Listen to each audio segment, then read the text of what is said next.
Hello everybody, welcome to hole number 3, a part 5 of the Sequoia Creek in the Redwood Cup tournament. The video is sponsored by Golf Clash and Playdemic. And before we start, don't forget to subscribe to the channel and also visit golfclashtommy.com for more Golf Clash related content for free. You can also get the best guides on the market and our summer special on patreon.com/golfclashtommy, link directly in the description down below. So let's start off by taking a look at the drive. Here we do need a club with first and foremost distance, meaning power. And we're going to get our ball down to the fairway as close to the rough possible. Please don't be fooled by the open fairway on the left, because going to the open fairway on the left will be putting you into a situation where we will have a longer distance towards the pin for the second shot, which is going to be very, very difficult. Here we do have a crosswind. We're gonna in crosswind use around 4 bars of topspin. It kind of all depends on what type of crosswind angle you're having. And as I said again, 20% over adjustment, and we're using maximum distance numbers. And once again, the closer we get to the rough line, the better it's going to be. Those of you being able to play with a power 4 or even a power 5 ball with wind resistance 3 minimum will have an advantage here in this hole, because that will make the second shot much easier. Now I'm using in this case 5.5 bar top spin, 1 bar left spin. And my plan here is to aim for the middle of the rough with my second bounce, because I do want my ball to bounce on the fairway into the rough, roll down towards the pin. I'm not expecting an albatross here in any form, but I do expect myself to have an eagle here every single time. And you never know, if you get the angle correct there towards the pin, you might gonna see yourself dropping an albatross or two, but the luck has to be involved there as a massive factor for the second shot. No elevation is what I do for the second shot, but as always with elevation, it's a floating number.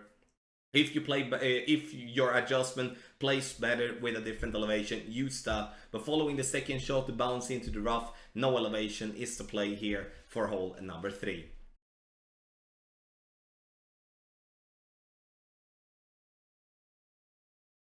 For option number 2 here on hole number 3, we're gonna go aggressive, very, very aggressive. And here I would strongly advise you to not play this shot if you not have at least 6 bars of topspin and a club that is 236 yards or more, meaning extra mile level 8 or Apocalypse 8 plus or Apocalypse level 5 plus. And Apocalypse obviously would be the best one of them all, because we do want to have as much topspin and as much power as possible. Adjustment, maximum distance with a 20% over adjustment, and here it's good that the trees are transparent when we do adjust, so the trees aren't in our way when we are adjusting. Maximum distance with a 20% over adjustment, as I said. Push up your club into max over power and try to hit perfect. Now we do hit great, and you can see that we still have room for that, and we fly over that piece of rough.